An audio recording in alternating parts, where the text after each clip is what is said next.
to see how far you've come. Because we were just talking about this, a couple of years ago, your channel was at like 50K. You just were starting out. You've had a channel for a while, but you weren't as active with it. And I was the same way. And then you started going with the content. It's just blown up. Like, did you ever see yourself getting to this point? Like the channel growth? Not even close. I never even thought I'd get 100,000 subs. I was started in 2006 and I would just record, like, people want to see how much I can bench and deadlift. I was really good at lifting. So I'm like, I'll just, take a quick video, post it. And then whatever, 10 years later, I'm like, oh, I got like 10 or 2,000 subs. I'm like, maybe I should like start making more videos so that I can get more clients to hear like coaching. Cause I was trying to expand my audience of coaching. I was like, I just want to have more clients. And so I started making more videos about everything. And lo and behold, the videos that I was doing about PDs, they seem to really take off, in particular, like Anavar. I'm like, 500,000 views on that. Like, I'm like, well, I'll make more of those videos. And then a couple of viral videos took off, some natty or nots talking about The Rock being natural or not. I'm like, wow, so many followers from like one video would come up. So I kept doing the videos that the people wanted. And as I did more and more videos, got more comfortable, I started yelling and screaming more. People seemed to like that. I'd read the comments every video. I'd read every single comment and be like, wow, you're so passionate. You're so energetic. And I'm like, well, I'll just do more of that. So all I did was I learned what people wanted. I listened to the people, gave them what they were wanting, and it started to get more and more successful. See, that's the thing too, without, some controversy and without somewhat of like a personality. I mean, do you think that channel would be where it is now? Don't you think that's like a prerequisite to the success?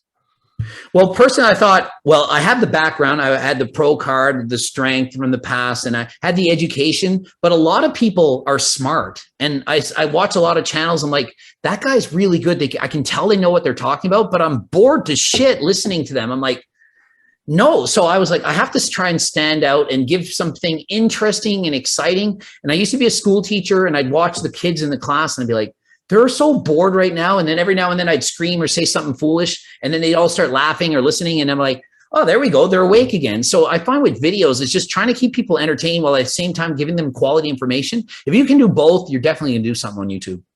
Wait, so this is crazy to me. So you used to be a school teacher too? Taught for 11 years. I taught primary to grade 12. I taught pretty much every subject. Mostly, I have a physical education degree, kinesiology. So I taught that, but I also taught math grade 7 to 12. That was my strongest subject. I taught science, pretty much taught everything, just a little bit of this, a little bit of that.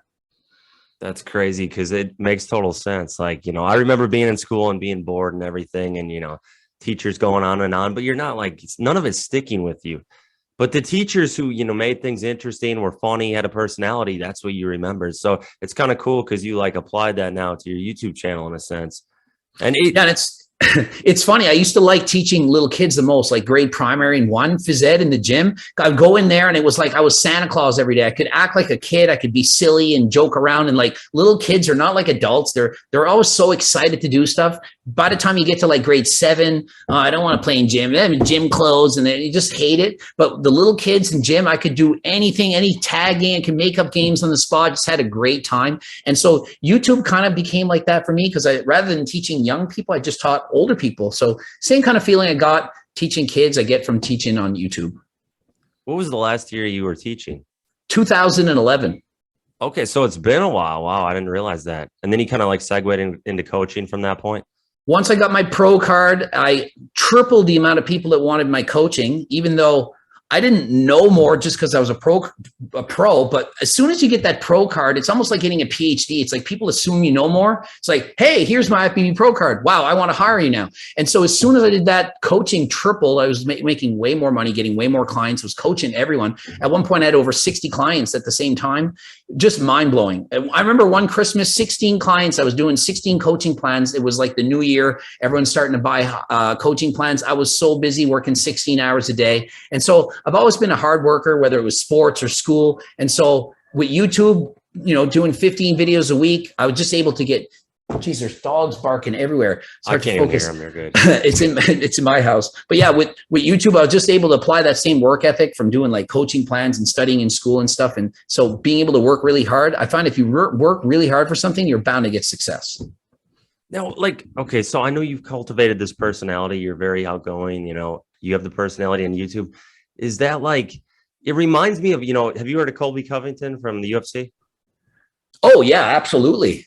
Well, he's not really like that all the time. He puts up that act in a sense to like it helps him generate income and it helps him, get people want to fight him and it gets his name out there. Is it kind of like that for you? Like, you're not like you're pretty calm, or is it like do you do this to get the viewers and stuff? Does it help? I would say if you had to rank me as a person in terms of my shyness, I would say I'm more shy than average. So if you see me online, you probably think like, and so many people are like watching me when I collaborate with other YouTubers like Jesse James I just did, and they're reading and they're like, wow, he has like a normal voice. He's not always screaming and shouting. And I'm like, I never scream and shout in real life unless I'm angry or mad or like arguing with someone. And it's like, we're going back and forth like with my family. But like, if I just met somebody out somewhere, I'm not like a talkative, like, I don't know, go and talk to everyone kind of person. I'm more of a, I would say overall more shy than people would expect.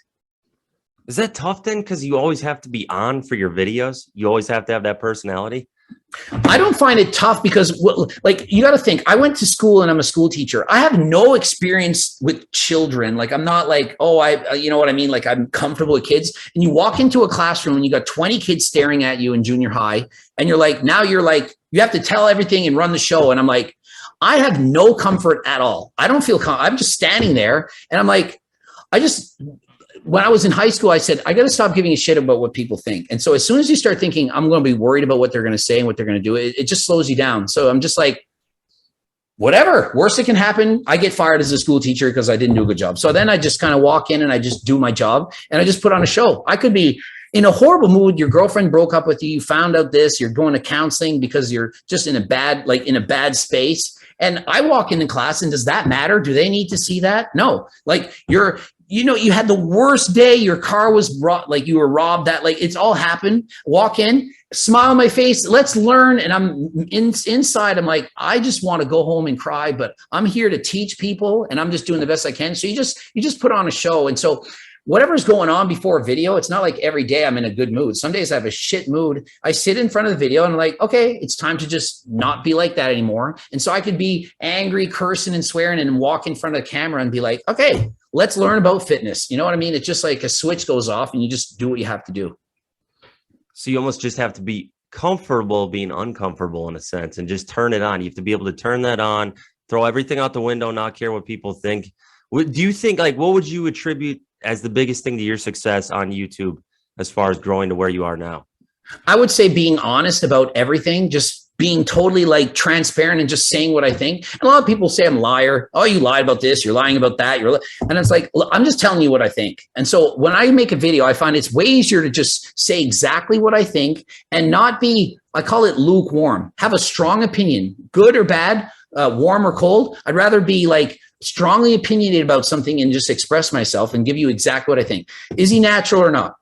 I don't think he's natural. Does it say, well, maybe, could be, but I'm going to give him the benefit of the doubt. And I don't, who wants to listen to that? I'm going to give you my honest opinion. This is what happened. When I used steroids, this is what happened. This is what I liked. This is what I didn't like. This was my dose, rather than lie about so many things and not be transparent. So I think this being yourself and being open and honest, that's what people really like.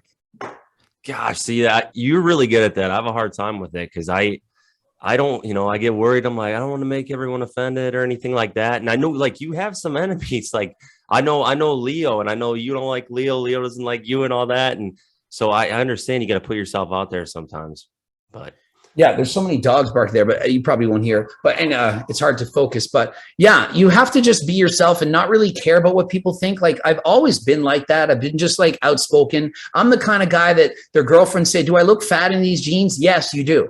Like that's just me. I'd rather be honest, because when I give somebody a compliment, they know it's a real compliment. They know I'm not bullshitting. It's like with my friends and stuff. People ask me my opinion. I'm going to give them my honest answer, and it's not always nice. And so at least they know where they stand. If I say something to someone, they know I'm not bullshitting or sugarcoating it. I just tell you what I think, because when you hear bad news, you know it's bad. But when you hear good news, you know it's good. You actually know where you stand with me. Yeah, that makes sense. And like, okay, you said like, reading the comments and stuff. Even for me, my channel's way smaller than yours. I can't keep up with all the comments and all that. I try to view a lot of them and everything, but does it get tougher as the channel grows to kind of keep up with things and respond to people and all that? Because it's so time consuming. Like I know how it is.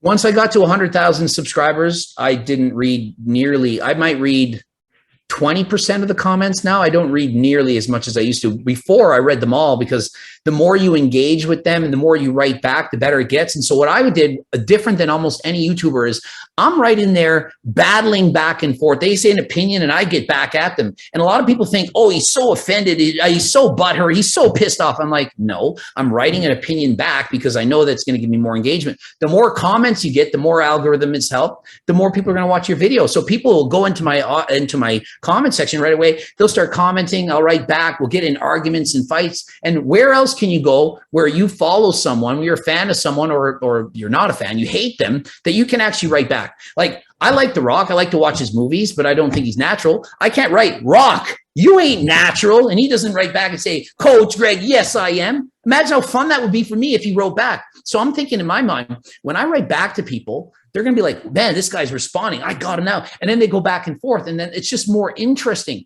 You can't talk to movie stars. You can't talk to Chris Trensworth and be like, look at the trend you're on for that newest movie. He can't, he's not writing back. So it's more boring. But on my channel, you can write back, engage. We can get into arguments and fights, and people love that.